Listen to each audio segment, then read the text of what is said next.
by 2030, the connections will start to be made between artificial intelligence and the human brain.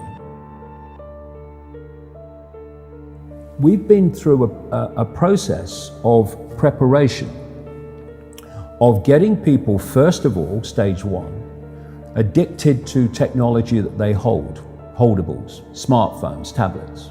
That's basically achieved. You just have to walk through a city and you see the addiction. And they're targeting specifically the young. Why? Because the young of today and the children of today are going to be the adults when they want to bring this AI connection in full blown. For that to happen, they have to get people addicted to technology to the point where they'll accept it and where it's the most natural thing in the world. And it's happening in front of our eyes. The first stage is to get people addicted to technology to the point where, at the most extreme, they'll get up in the dead of night and they'll queue, stand in line outside an Apple store to get the first of the new technology. And what they want eventually, and not too distant into the future, is people basically lining up to be connected to AI. In the same way that people in Sweden now are having parties to celebrate someone being microchipped, right? All this connects. So the next stage, because the idea is to get in the body, the next stage is to get on the body. So we went from just holdables, we went to wearables, we went to Bluetooth and Google Glass and Apple Watches and all these other gadgets that go on the body now. Even what they call electronic tattoos that are basically microchips on the skin. And the next stage is to go in the body, which is already starting in places like Sweden. And people like Ray Kurzweil, who is a Google executive. Google and Facebook are really at the cutting edge of this stuff. People think it's a social media operation only or a search engine only. No. This whole Google group now, which is given the name Alphabet, are absolutely at the cutting edge of this whole AI technology. So is Amazon.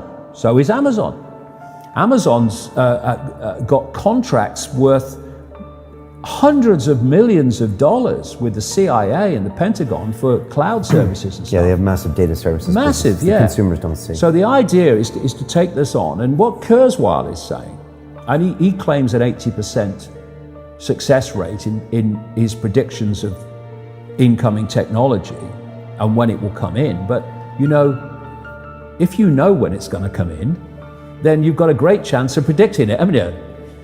It's like, if you know when a stock market's going to fall because the people you are connected to are going to make it fall, well, you're going to get out just before it falls, and you're going to get in just before you know they're going to push it up. You don't have to be, Nostradamus if you know the script. This is the sales pitch, and this is why they're telling you. The sales pitch is when we connect to artificial intelligence, we'll be superhuman. That's what the sales pitch is. That's his sales pitch. Right. That's going Siri, to be the sales pitch. Alexa, all these things. Yeah. What you've got is the idea that connect to AI and you'll become superhuman intelligent. No, you'll become subhuman intelligent. You'll become a vehicle for artificial intelligence. And whoever controls artificial intelligence will control the perceptions of every mind that it's connected to. If you're going to make a physical connection with AI, you're not going to do that on a mass scale until you've made a psychological connection.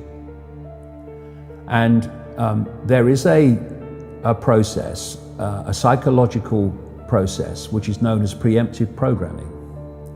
Preemptive programming is this.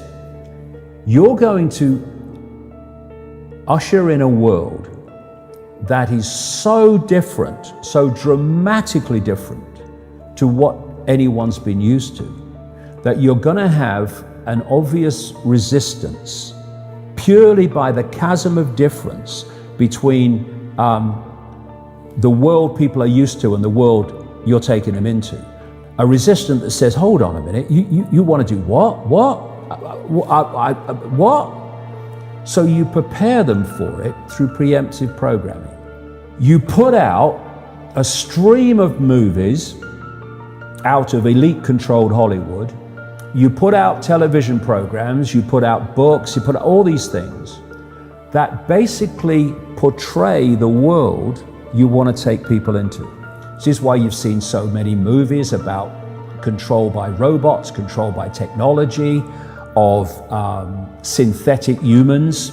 You have the dystopian society being portrayed and portrayed and portrayed. And what that's doing, it's making the subconscious, to an extent the conscious mind, familiar with the world you want to usher in. So when you literally start to bring it in, there's not that chasm that there would have been before. There is almost a familiarity with it because you prepared people by portraying it over and over again in movies. Another part of this psychological connection with artificial intelligence, so we'll accept the outcome that I've talked about, is these Alexas and these Echoes and these so-called office assistants or personal assistants. You start to interact with them as if they're human. And now they're bringing in internet-connected toys for kids, even little kids, and Barbie dolls that they can actually have conversations with artificial intelligence. They're now bringing in these robots that are, these synthetic robots that are looking more and more like humans, a lot of them coming in from the East. And this is a whole psychological process of familiarizing us with artificial intelligence, to getting people to interact with it until it becomes the most natural thing in the world. By 2030, the connections will start to be made between artificial intelligence and the human brain. And the human brain will be connected to what he calls the cloud.